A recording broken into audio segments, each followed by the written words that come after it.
Salam sejahtera untuk kita semua. Kali ini saya, Nelly, dan tim berada di kota Jepara. Jepara merupakan kota yang terkenal dengan hasil ukirannya yang sudah mendunia. Nah, cikal bakal dari ukir ini sendiri tidak terlepas dari jejak perjuangan wali yang ada di kota Jepara. Penasaran dengan tapatilah jejak wali di Jepara? Tetap ikuti saya.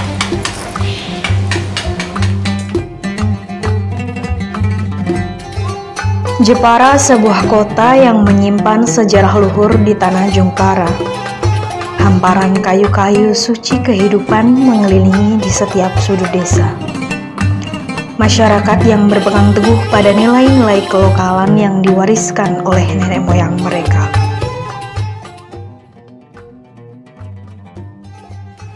Sultan Hadirin asal mulanya itu dari Aceh. Anak dari Syekh Muhayyad punya dua saudara, yaitu Raden Tayyib, kakaknya Sultan Hadirin atau Raden Thayyib nama aslinya. Ada yang mengatakan Abdurrahman, yang benar mana saya tidak tahu. Pada waktu itu setelah Syekh Muhayyad ini mau menyerahkan jabatan kepada Raden Sultan Hadirin, karena mungkin usia sudah tua atau gimana, tidak mau, karena masih punya kakak namanya Raden Tayyib. Jadi lebih baik kakak saja yang menjabat menjadi ratu atau raja. Di pasar tidak mau, akhirnya dia pergi ke Tiongkok, lari ke Tiongkok, bertemu dengan Ji Wiguan, diambil sebagai bapak angkatnya. Jadi Ji Wiguan sebagai bapak angkat selama di Cina atau Tiongkok 5 tahun. Kemudian datang ke sini atau bersama-sama dengan Ji Wiguan ke Indonesia, atau kembali lagi ke sini itu ke Jepara. Sultan Hadirin yang awalnya akan dijadikan seorang raja dari kerajaan Aceh menolak, karena beliau merasa bahwa kakaknya jauh lebih pantas untuk menjadi seorang raja. Kemudian beliau lari ke negara Cina dan bertemu dengan Ji Wiguan.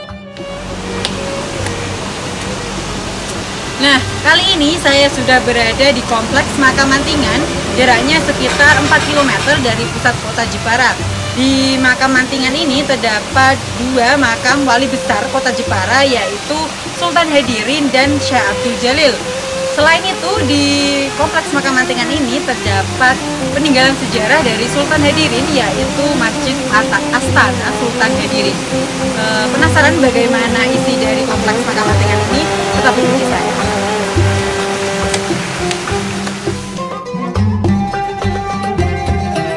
Peninggalan bersejarah yang ada di kompleks Mantingan, yaitu Masjid Astana Sultan Hadirin, yang dihiasi oleh ukiran-ukiran yang memiliki makna bersejarah. Salah satu ukiran melambangkan tumbuh-tumbuhan yang memiliki makna obat-obatan yang digunakan pada saat itu. Selain itu, ukiran juga ada di dalam makam Sultan Hadirin dan di luar Masjid Mantingan. Beduk dan mimbar menjadi saksi bisu. Meskipun tidak ada yang mengetahui bagaimana sejarahnya, namun menurut cerita, beduk dan mimbar sudah ada sejak dibangun Masjid Astana Sultan Hadirin Mantingan.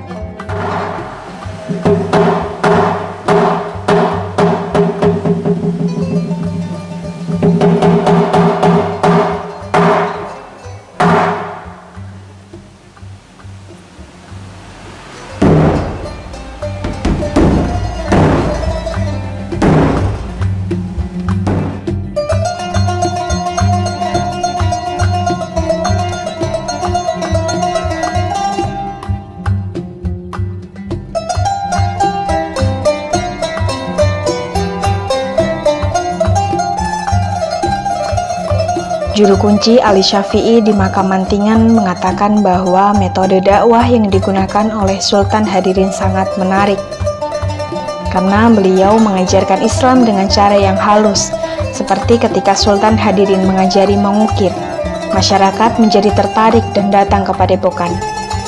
Sultan Hadirin mengajarkan kepada masyarakat sebelum masuk ke padepokan untuk bersuci terlebih dahulu. dengan cara membasuh wajah, tangan, rambut, telinga, dan kaki. Masyarakat awalnya tidak mengetahui bahwa itu adalah berwudu. Perlahan masyarakat menjadi terbiasa untuk berwudu dan diajari untuk sholat dan akhirnya masuk Islam.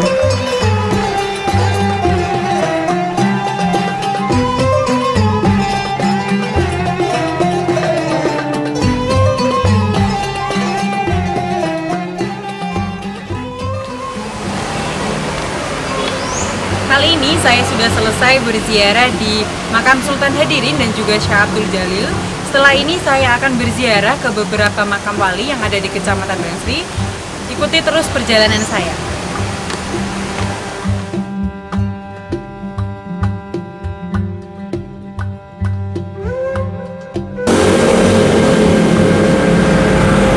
Nah, kali ini saya sudah berada di Bangsri. Bangsri adalah salah satu kecamatan yang ada di Kabupaten Jepara. Jaraknya sekitar 10 km dari pusat kota Jepara.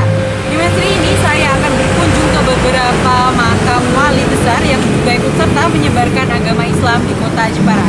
Mau tahu bagaimana kelanjutan perjalanan saya? Tetap ikuti saya. Hijau, rindang, dan mempesona. Itulah yang terbesit dalam pikiran kita ketika menyebut nama Jepara. Iya, Jumpara.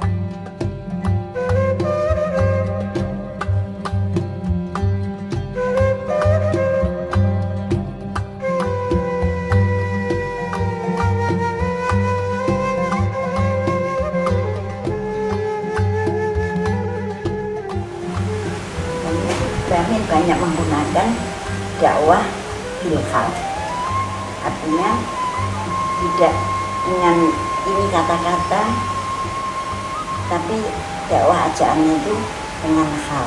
Jadi apa namanya? Contoh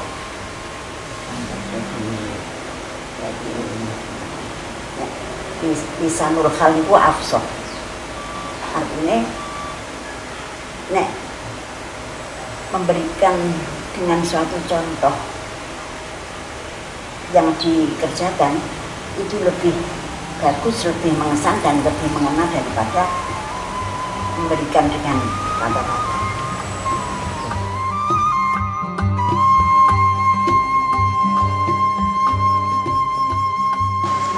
Secara singkat, Mbah Amin Soleh itu sebetulnya sudah dibukukan kecil, mulai dari awal mengembangkan pendidikan Islam di Bangsri ini. Sosok Mbah Amin secara singkat memang orangnya sangat disiplin, gigih dalam mengelola pendidikan, dalam mengelola organisasi Islam. Bahkan terhadap santrinya pun sangat peduli begitu. Ketika Abah itu salah satu contoh. Abah Amin itu ketika misalnya pagi tidak ngaji, tersebut biasanya kan ngaji rutin. Kok ada acara, pasti di sela-selanya akan dikasih waktu khusus waktu tertentu. Jadi tidak ada waktu, katakanlah seakan-akan hutang gitu, seakan-akan hutang. Saya pahami ya, seakan-akan hutang. Jadi memang kedisiplinnya itu saya rasakan jamaah ngaji, berjuang di masyarakat, di organisasi Islam sudah sajikan dari NU, dari MUI, dari NU sudah sajikan mulai diawali dari Suriah Nahdlatul Ulama Kabupaten Jepara, atau mungkin Betina sudah baca, MUI Kabupaten Jepara, pendiri Unisnu, dekan Unisnu, juga MUI Jawa Tengah, Suriah Nahdlatul Ulama Jawa Tengah, juga pernah dosen luar biasa di HIN Semarang. Yang saya alami semenjak memang Mbak Amin mengaji dan saya istifadah menuntut ilmu. Diawali saya dari 86 itu saya rasakan ya sangat luar biasa bagi saya, karena santri-santrinya dididik untuk ya disiplin waktu, disiplin belajar. Bahkan peninggalan itu kitab namanya Qawaidul Uluhiyah, itu tulisan Mbah Amin ya.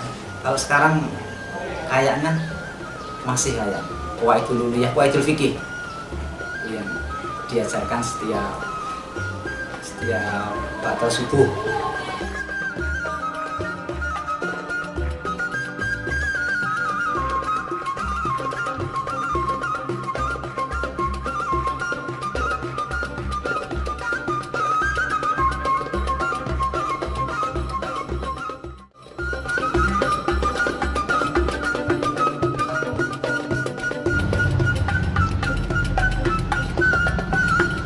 Perjuangan para wali di Jepara terlihat jelas dengan adanya peninggalan sejarah. Ukir salah satunya yang menjadi saksi bisu. Ukir adalah warisan yang harus kita jaga dan kita lestarikan bersama. Kesabaran, kedisiplinan, kesederhanaan, dan kealiman para wali menjadi ciri khas mereka dalam menyebarkan agama Islam di Jepara.